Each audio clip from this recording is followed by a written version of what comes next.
Hey, it's Paul from Derivan, and today we're going to set up a really simple still life with just 3 objects, and we're going to tackle it in Derivan acrylic. So first of all, we've got this sphere, and it's just sitting there, and we can sort of pick it out on the table, but what would help is if it had a good strong light to it. So the other thing to note is that once we start to introduce other elements, they're going to change the colour of the shadow. So if we introduce a red pot of paint, see how the shadow becomes red? And if we were to swap that for a yellow, see the shadow becomes yellow. And also the same thing would happen for blue. So be aware of this as we progress through. So if we have a sphere lit from the left, the darkest part of that object is not going to be right opposite the light source. It's going to be just shy of that. So the darkest bit is here. And the cast shadow will be darker underneath the object and lighter towards the edge.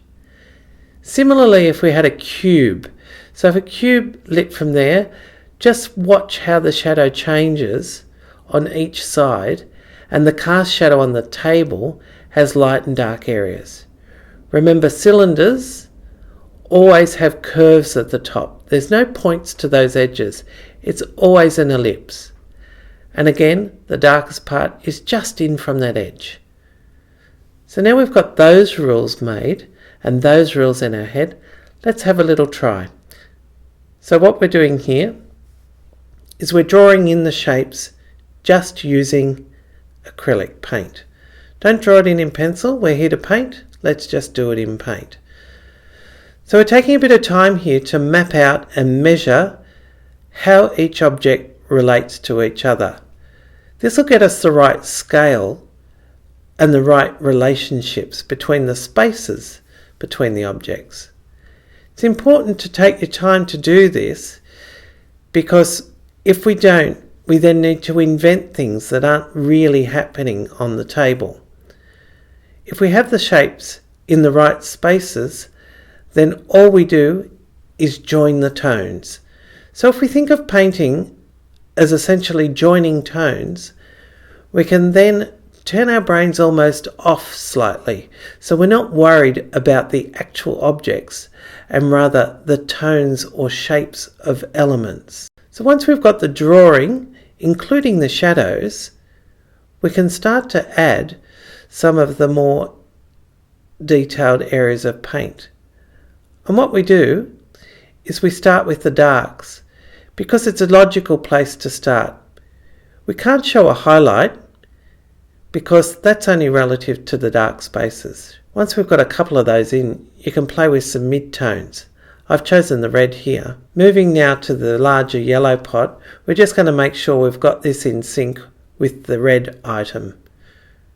So again, starting with the mid-tone of this object, because we've put the darks through, and then coming through with the lighter yellow. So remember, to darken yellow, we use the opposite on the colour wheel. So to darken that yellow, we would have added just a smidgen of purple. It's important that we bring up those tones together so that we know that the jump or the value between the lightest area and the darkest area is big enough. That's why we see the form as being 3-dimensional. It's also important fairly early on to make sure that once we've got those midtones, we add a few of the really bright highlights.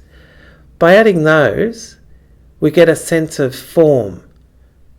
We also get a sense of whether we've got our darks dark enough. So we can start to tackle this sphere. We could have done that when we were doing the midtones, but it's okay to jump a little bit. Remember that there's reflected light from that red tub of paint. So if we add that to the sphere as we go, it'll form a gentle undercurrent, if you like, of paint that comes through to the surface. In real life, it's reflected light. In a painting, we need it to just be subtle.